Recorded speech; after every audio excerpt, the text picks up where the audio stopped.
అండి, welcome back to our channel VR cooking and vlogs. నేను మీ మౌనిక. ఈ రోజు మన ఛానల్లో రవ్వ దోశని ఎలా వేసుకోవాలో తెలుసుకుందాం. రవ్వ దోశ హోటల్ స్టైల్లో క్రిస్పీగా చాలా టేస్టీగా రావాలి అంటే ఇప్పుడు నేను చెప్పే కొలతలు అండ్ అలాగే టిప్స్ ని ఫాలో అవ్వండి. చాలా అంటే చాలా బాగా వస్తుంది అనమాట. సో ఇప్పుడు ఏమాత్రం మనం ఆలస్యం చేయకుండా వీడియోని స్టార్ట్ చేద్దాం. దానికన్నా ముందు మీరు మన ఛానల్ ఇదే కనుక ఫస్ట్ టైం చూసినట్టయితే మన ఛానల్ సబ్స్క్రైబ్ చేసి ఆన్ నోటిఫికేషన్ ఆన్ చేసుకోండి.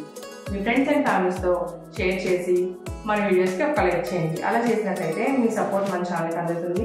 మీతో పాటు ఇంకో 10 మందికి మన ఛానల్ ప్రమోట్ అవుతుంది అనమాట. So please do subscribe.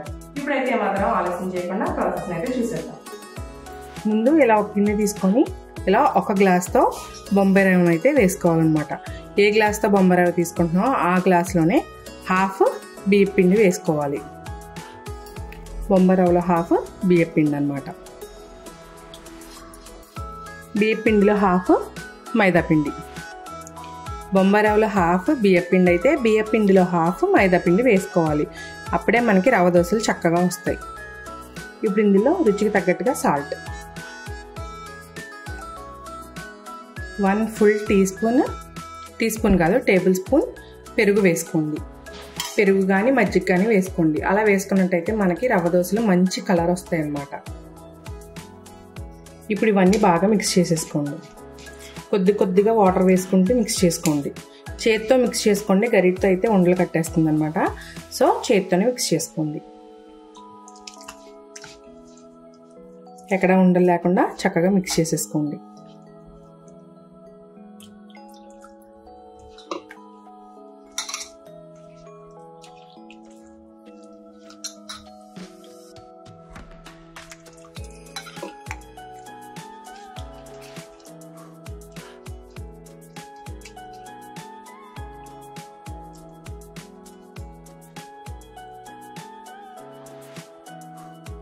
ఇలా అన్నీ కలిపి మిక్స్ చేసుకున్న తర్వాత మూత పెట్టి ఒక పావు గంట పక్కన పెట్టేసుకోండి.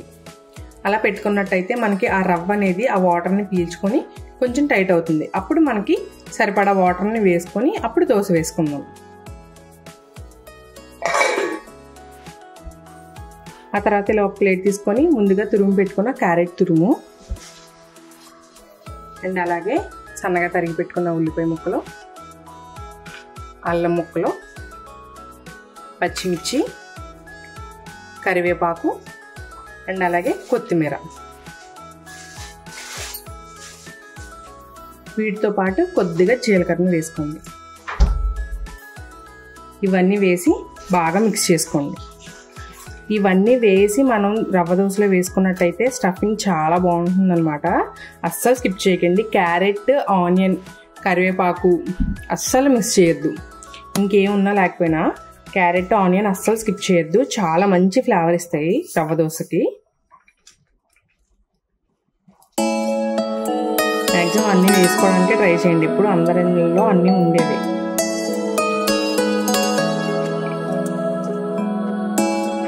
ఇలా అన్నిటిని కలిపేసుకోవాలన్నమాట. ఇప్పుడు మనం అన్నిటినీ కలుపుకున్న తర్వాత మనం ముందుగా కలిపి పెట్టుకున్న పిండి అయితే నానిపోయి ఉంటుంది. ఇప్పుడు అందులో తగ్గినట్టుగా వాటర్ వేసుకోండి. మనం జాగ్రత్తగా కలుపుకోవాలన్నమాట. కొద్దిగా వాటర్ వేసుకుంటూ కలుపుకోండి. అప్పుడు ఉండలు కట్టకుండా ఉంటుంది. మనకి కలుపుకోవడానికి కూడా ఈజీగా ఉంటుంది అన్నమాట.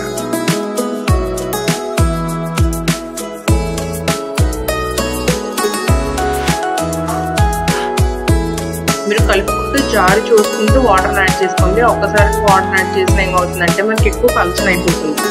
సో అలా వేసుకున్న కట్టు సరిగ్గా రాదన్నమాట. ఇలా కొద్దిగా వాటర్ వేసుకుంటూ జార్ చేసుకోండి.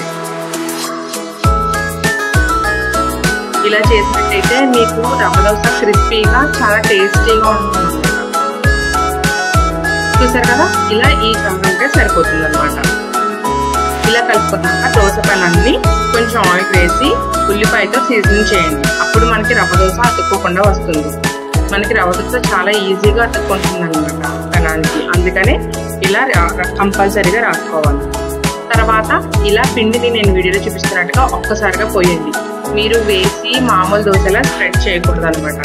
ఇలా వేసిన తర్వాత హై ఫ్లేమ్ మీద బాగా కాలనివ్వండి. ఇప్పుడు కొద్దిగా ఆయిల్ వేసుకొని తర్వాత టాపింగ్స్ మనం ఇందాక కలిపి పెట్టుకున్నాం కదండి, క్యారెట్, ఆనియన్, అవన్నీ వేసేసుకోవాలన్నమాట. మనం ఒక్కొక్కటిగా వేసుకుంటే టైం చాలా పడుతుంది అని ఇలా అన్నిటినీ కలిపి వేసుకుంటాం అన్నమాట రవ్వ దోశలకి. ఇవన్నీ వేసుకుంటే రవ్వ దోశ టేస్ట్ చాలా బాగుంటుంది. మీకు ఒకవేళ కావాలనుకుంటే చీజ్ లేదంటే పన్నీర్ ఇలా కూడా వేసుకోవచ్చు. మనకి ఎడ్జెస్ అన్ని బ్రౌన్ కలర్ వచ్చే వరకు నీట్గా అన్ని వైపులా పెనాన్ని తిప్పుతూ కాల్చుకోవాలి. అప్పుడే మనకి ఎడ్జెస్ కూడా బాగా ఈవెన్గా కాలుతాయి అన్నమాట.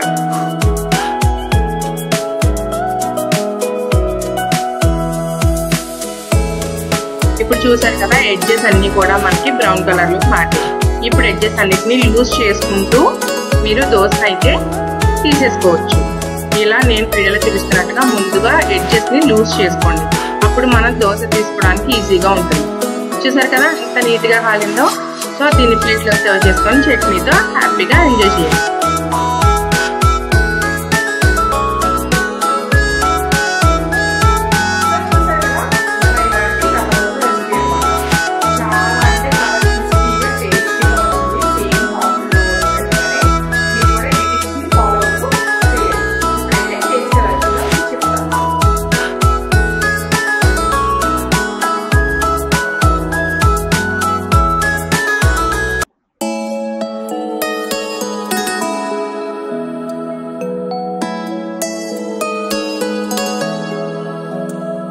అల్టిమేట్ అసలు చాలా బాగుంటుంది. అంటే నేను రెగ్యులర్గా వేస్తూ ఉంటాను, చాలా బాగా